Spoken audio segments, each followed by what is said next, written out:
Hello, this is Ron.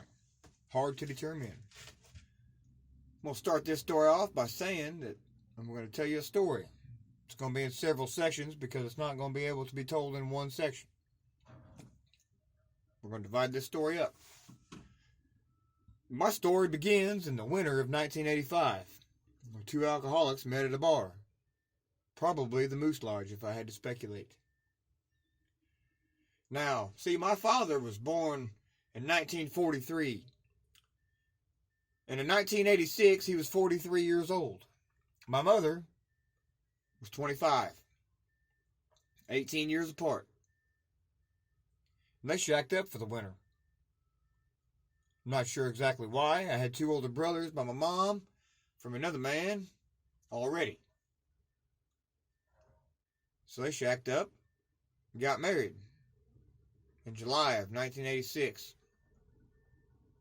And then magically, a month later,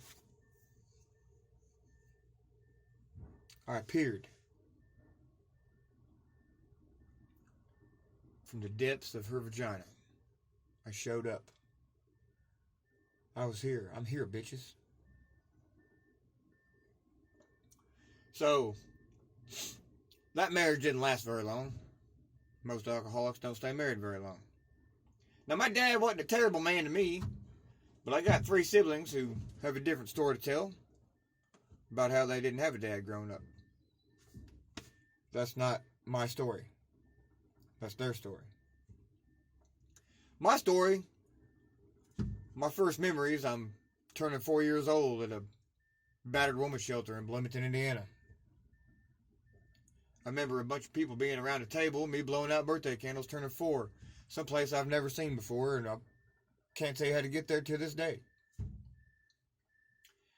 Fast forward a few years, my mom meets this other guy. Real scumbag. Definitely didn't like me very much. I was battered and beaten and abused. I wasn't forced to do manual labor, but I've done my fair share of it when I was a small kid. Some people would say that I had a rough childhood. Looking at other people's childhoods, I would agree. But all this was hardening. Life lessons to be learned here. Some of them good, some of them bad. I'm going to try to keep these videos in about a 5-minute window. I'm at 2:30 right now, or 2:50 right now. So, anyway, I live out here in the middle of this county, in the middle of nowhere. Neighbor kid kept me alive. I was eating the scraps out of his lunchbox on my way home from school. He didn't know it at the time, but saved my life. Drew, I appreciate you for that, buddy. So, further on down the road here, let me fast forward some, because a bunch of this about my rough childhood and all that. We didn't have indoor plumbing or electricity for a while when I was a kid. Lived in a hunting cabin on the front porch. Urinated in a milk jug in the wintertime. Wake up, be solid as a brick bat. Froze over.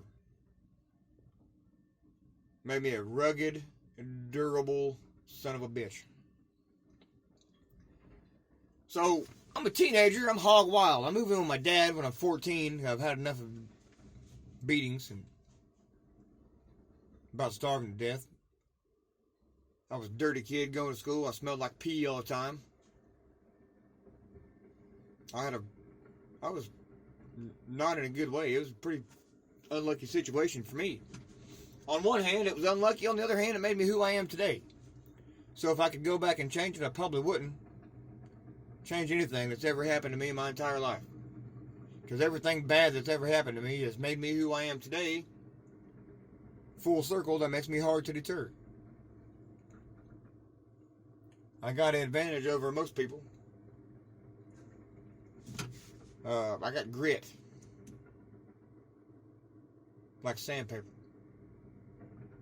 Hard to get rid of. Like a herpes. So, anyway, that's going to be part 1 of this story of my life. Ron's childhood was real rough. If y'all want more details, let me know in the comment section. I can fill you in an updated video. So at this point, I'm 14 years old, and I move in with my father, who is a functioning alcoholic. He holds a full-time job. At the time, he was working with his sister at a gun shop. I don't know how much money the man had. I don't know how much money he made. I know he had enough to go to the big red liquor store and buy a 30-pack of Miller High Life. Every other day. Every 3 days, sometimes every day. So, 14 years old, and I move in with my dad. And that'll carry us into part 2, coming soon.